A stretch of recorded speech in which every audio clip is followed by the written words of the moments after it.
ہو سکتا ہے کہ تمہاری چاہت بہت کم ہو اور تمہارا حق بہت زیادہ۔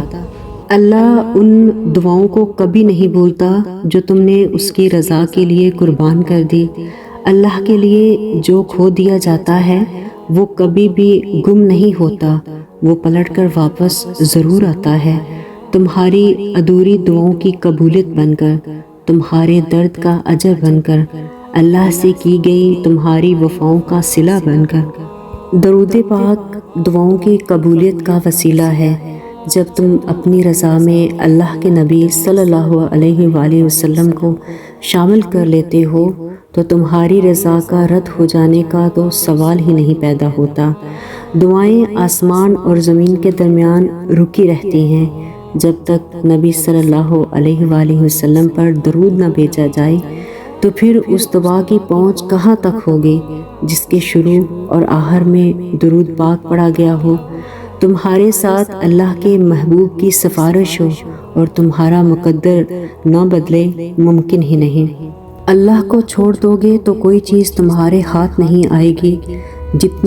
جہاں اتنا صبر کیا ہے وہاں تھوڑا اور صبر سہی، پھر دیکھو جو اب تک تمہارے نصیب کا حصہ نہیں وہ بھی تم تک پہنچ جائے گا۔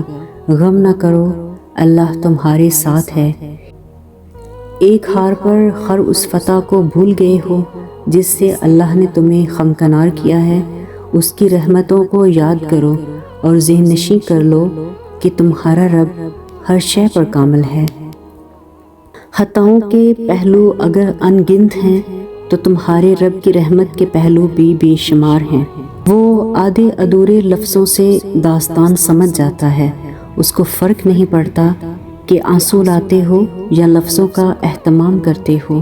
پھر دیکھو کہاں سے وہ وسیلے بناتا ہے، پھر دیکھو کتنی انکہی التجاؤں پر وہ کن فرماتا ہے، پھر دیکھو کیسے وہ تمام عمر کے بے تحاشا اور بے درد دکھوں کو سمیٹ کر تمہیں پھر سے زندہ کر دیتا ہے، پھر دیکھو کہ وہ سب جو کسی کو نظر نہیں آتا، قبولیت کے لمحے کا آ جانا اور کہانیوں کا مکمل ہو جانا۔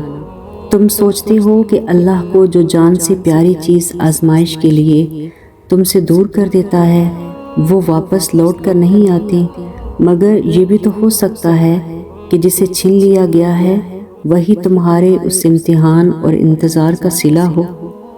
اللہ تو چاہتا ہے کہ تم یقین کی ڈوری سے بندھ جاؤ، اتنا یقین کہ اس کے کن کے انتظار میں تم اس سے قبولیت کی امید رکھنے لگ جاؤ اور ناممکن چیزوں میں بھی معجزے ڈھونڈنے لگ جاؤ۔ اللہ کی طاقتوں کو کبھی کم مت سمجھو، اگر وہ مہینوں کو سالوں میں بدل سکتا ہے تو وہ قبولیت کی لمبی مسافتوں کو لمحوں میں بھی بدل سکتا ہے۔ جو اللہ نے تمہارے لیے لکھ دیا ہے وہ امتحان کے لیے تم سے دور تو جا سکتا ہے لیکن کسی اور کو کبھی نہیں مل سکتا، اور جسے دعا میں مانگا جائے اسے تمہارا نصیب بھی تم سے چھین نہیں سکتا، وہ ہر حال میں تم تک پہنچ کر رہے گا۔ سب کچھ ہوتے ہوئے اپنے رب پر یقین کرنا تو یقین نہیں ہوتا، وہ تو اپنے پاس موجود اختیارات اور وسائل پر یقین ہوا۔ کچھ بھی پاس نہ ہوتے ہوئے بھی بس اپنے رب پر یقین رکھنا، اور جب کچھ سمجھ میں نہ آ رہا ہو تب بھی اس اللہ کی ذات پر یقین رکھنا دراصل یقین کامل ہوتا ہے، اور پھر اس یقین کا نتیجہ کن فیکون ہوتا ہے، معجزات ہوتے ہیں۔ وہ رب پھر آپ کو کبھی مایوس نہیں لٹاتا، یقین کے بدلے مایوس نہیں کیا جاتا، نواز دیا جاتا ہے، اور ایسے لوگوں کو پھر اللہ وہاں سے عطا کرتا ہے جہاں ان کی پہلی حس بھی پہنچ نہیں سکتی۔ یقین سے ہی دروازے کھلتے ہیں، اور جو لوگ تھک کر رک جاتے ہیں، مایوس ہو کر بیٹھ جاتے ہیں، تو پھر اللہ بھی انہیں اٹھنے کی ہمت نہیں دیتا اور انہیں گرا دیتا ہے، ان کی چاہت میں انہیں تھکا دیتا ہے۔ دعا کی قبولیت آپ کے اندر ہوتی ہے جب آپ کا اخلاص، آپ کی نیت، آپ کی کارکردگی اور اضطراب ایک ہی نقطے پر جمع ہو جائیں تو دعا کی قبولیت یقینی ہے۔ عنقریب اللہ تنگی کے بعد آسانی کر دے گا۔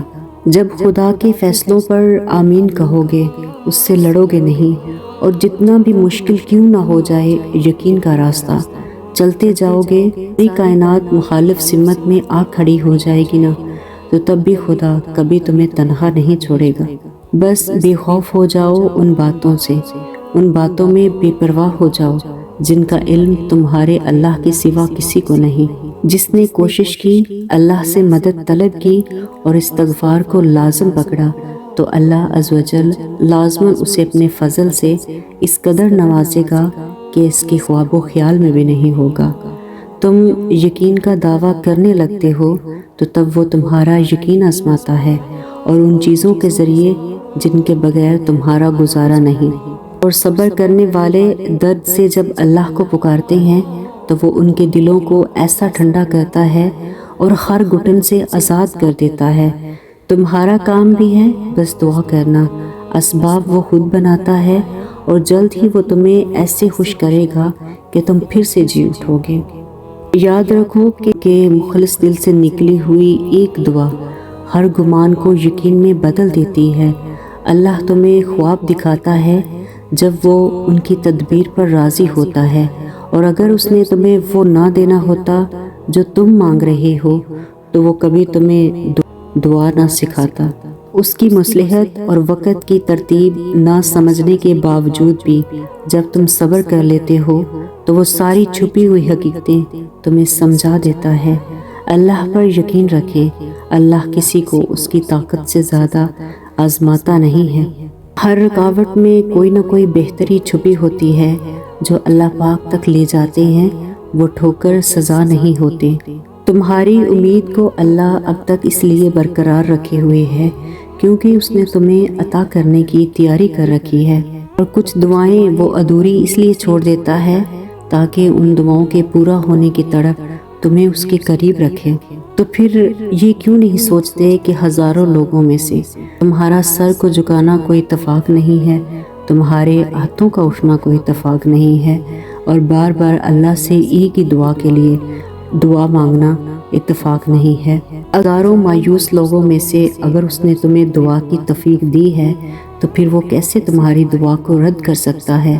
جس نے دعا کا حکم دیا ہے اس نے قبولیت کا وعدہ بھی کیا ہے، تو پھر اس دل کو منا لو یقین پہ اور اس کو اپنی رضا میں راضی کر لو۔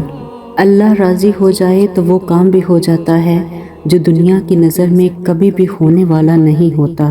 اس کے لیے وہ قصہ بس ایک کن کا ہے تمہاری نظر میں، جس کا معاملہ بہت سنگین ہے۔ بس تم اللہ پر کامل یقین رکھو، کیونکہ اللہ تمہارے لیے غیب سے وسیلے بنائے گا، کیونکہ اس کی رحمت تو ہر چیز پر چھائی ہوئی ہے۔ اپنی دعاؤں کی قبولیت پر یقین رکھو، تمہاری دعاؤں کا جواب جلد آنے والا ہے انشاءاللہ۔